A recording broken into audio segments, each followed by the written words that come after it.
அதே சமயத்தில் டெல்லி தேர்தலுடைய நிலவரங்களை பார்த்துக் கொண்டிருக்கின்றோம். ஆம் ஆத்மி 24 இடங்களில் முன்னிலை வகித்துக் கொண்டிருக்கிறார்கள். பாஜக 32 இடங்களில் முன்னிலை வகித்துக் கொண்டிருக்கிறார்கள். காங்கிரஸ் 2 இடங்களில் முன்னிலை வகித்துக் கொண்டிருக்கிறார்கள். 36 என்ற அந்த எண்ணை அடைய போவது யார் என்ற ரேஸ் மிக தீவிரமாக வேகமாக ஓடிக்கொண்டிருக்கிறது. காங்கிரஸ் சற்று மந்தமாகவும் ஆம் ஆத்மி பாஜக கடுமையான ஒரு போட்டியாக சென்று கொண்டிருக்கிறது. இருந்தாலும் தற்போது நிலவரத்தை பொறுத்தவரையில் கல்காஜி தொகுதியில் போட்டியிட்ட ஆம் ஆத்மியினுடைய முதலமைச்சர், டெல்லியினுடைய முதலமைச்சர் ஆம் ஆத்மியினுடைய மிக முக்கியமான வேட்பாளர் அதிசி பின்னடைவை சந்தித்திருக்கின்றார். அந்த தொகுதியில் கல்காஜி தொகுதியில் பாஜக ரமேஷ் பிதுரி முன்னிலை வகித்துக் கொண்டிருக்கிறார். மிக முக்கியமான தொகுதியாக பார்க்கப்பட்ட டெல்லி சட்டமன்ற தேர்தலில் புதுடெல்லி, கல்காஜி, ஜங்பூரா உள்ளிட்ட தொகுதிகள் மிக முக்கிய தொகுதியாக பார்க்கப்பட்டன.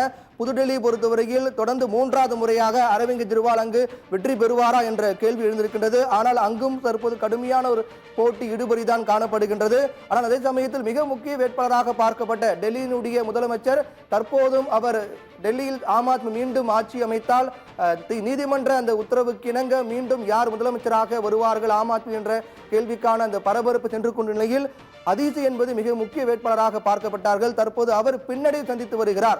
கல்காஜி தொகுதியில் ஏற்கனவே நடைபெற்ற சட்டமன்ற தேர்தல் 2020 நடைபெற்ற சட்டமன்ற தேர்தலில் கல்காஜி தொகுதியில் 11,000 வாக்குகள் வித்தியாசத்தில் அதிசி வெற்றி பெற்றிருந்தார்.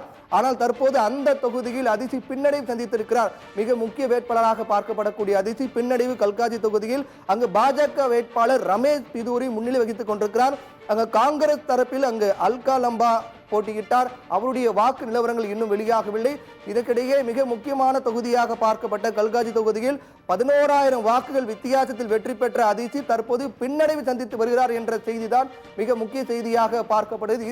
இந்த பின்னடைவு என்பது ஒட்டுமொத்த ஆம் ஆத்மிக்கும் மிகப்பெரிய ஒரு பின்னடைவாக தான் பார்க்கப்படும். மிக முக்கிய வேட்பாளர்கள் புதுடெல்லி தொகுதியில் ஆம் ஆத்மி சார்பாக அரவிந்த் கெஜ்ரிவால், அதே போன்று கல்காஜி தொகுதியில் அதிசி, ஜங்புரா தொகுதியில் மணிஷ் சிசோடியா. கடந்த முறை அந்த ஜங்புரா தொகுதியில் 15,000 வாக்குகள் வித்தியாசத்தில் ஆம் ஆத்மி வெற்றி பெற்றது. அதைத் தொடர்ந்து புதுடெல்லி, கல்காஜி, ஜங்புரா தொகுதி என 3 தொகுதியிலும் ஆம் ஆத்மி பின்னடைவு சந்தித்திருக்கிறார்கள். மிக மிக முக்கியமான தொகுதி, மிக மிக முக்கியமான ஆம் ஆத்மி வேட்பாளர்கள் பின்னடைவு சந்தித்து வருகிறார்கள். தொடர்ந்து நாம் ஈரோடு கிழக்கு தேர்தல் முடிவுகள் என்ன தாக்கத்தை ஏற்படுத்த போகின்றது, போட்டி என்பது எப்படி இருக்கின்றது, அதே சமயத்தில் ஆம் ஆத்மி பொறுத்தவரையில் இந்த தேர்தல் முடிவுகள் என்பது என்ன தாக்கத்தை ஏற்படுத்தும், இந்த தேர்தல் முடிவுகள் இப்படியே சென்றால் ஒரு கடுமையான இழுபறி இருக்குமா அல்லது பாஜகவுக்கு சாதகமாக இருக்குமா என்ற பல விடயங்களை பற்றி பேச போகின்றோம். தொடர்ந்து பேசலாம். ஒரு சிறிய